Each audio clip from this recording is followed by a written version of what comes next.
नमस्कार किसान भाइयों, स्वागत है आप सभी का एग्रीकल्चर ऑब्जर्वर के यूट्यूब चैनल पर।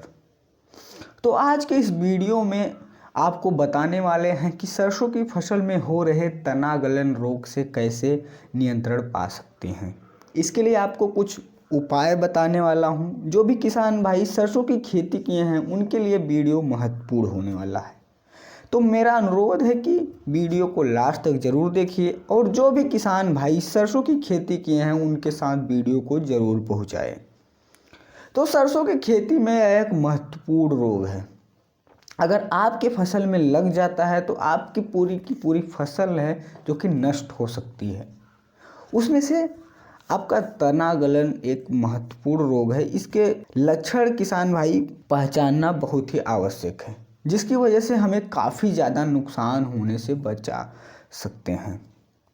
तो चलिए वीडियो में आगे बढ़ते हैं। उससे पहले अगर चैनल पर नए हैं, वीडियो को पहली बार देख रहे हैं तो कृपया करके चैनल को सब्सक्राइब कर लीजिए और वीडियो को लाइक ज़रूर कर लीजिए।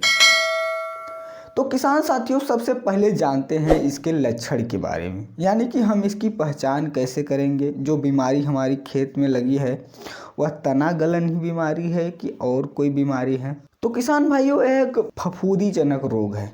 इसके लक्षण क्या होता है कि शुरुआत में जो तने, पत्तियां, फलियां पर पानी की तरह धब्बे दिखाई देने लगते हैं, जो कि बाद में सफ़ेद हो जाते हैं और यह सफ़ेदी पूरे पौधों को जकड़ लेती है। पूरा पौधा पाउडर की तरह सफ़ेद दिखाई देने लगता है और आगे चल के पूरा पौधा सफ़ेद हो जाता है। अगर ज़्यादा इन्फेक्शन हो जाता है तो पूरी पत्तियां झड़ जाती हैं, पौधा सूखने लगता है और बाद में क्या होता है कि अब जहाँ जहाँ यह सफ़ेदी हुई है वहाँ आगे चल के काले रंग की छोटी छोटी गांठें बनने लगती हैं। काले काले गांठें बनने लगती हैं जिसे हम स्क्लेरोटियम कहते हैं। और आगे चल के यह एक और लक्षण भी दिखाई देता है कि जो संक्रमित पौधे हैं, यानी कि जो इन्फेक्टेड पौधे हैं उनका जो वो जल्दी पकने लगते हैं। तो साथियों, ये रहा तना गलन का लक्षण, यानी कि हम कैसे पहचान करें। अब जानते हैं कि इसके उपाय, इसके कंट्रोल के लिए हम क्या क्या कर सकते हैं। तो साथियों, सबसे पहले काम क्या करना है कि अगर पिछले साल यह बीमारी आपके खेत में आई हो तो उस खेत में सरसों को कदापि न लगाएं। यदि लगाते हैं तो यह निश्चित है यह बीमारी आपके फसल में आएगी। और दूसरी बात कि अगर हम बिजाई कर भी रहे हैं तो अपने सरसों के बीज को किसी भी फंजीसाइड जैसे कि कार्बेंडाजिम, थीरम, किसी भी फंजीसाइड से ट्रीट करके ज़रूर लगाएं, नहीं तो यह बीमारी पक्का ही आपके फसल में आएगी।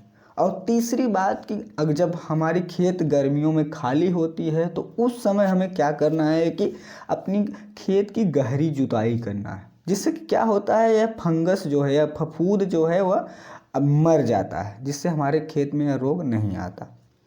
अब साथियों, अब जानते हैं कि अब हमारी खड़ी फसल में इसे कैसे कंट्रोल कर सकते हैं।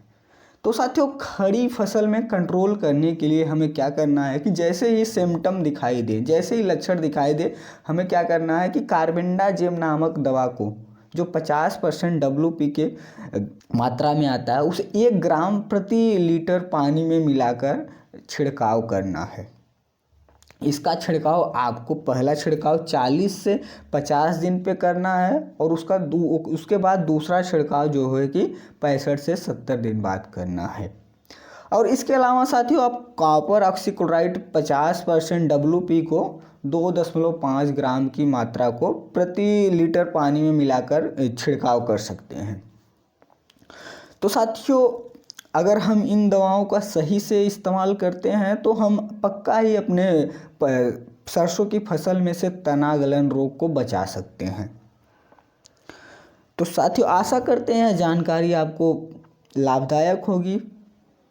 आपकी सरसों की फसल में तना गलन रोग से बचाने के लिए काफ़ी मदद मिलेगी।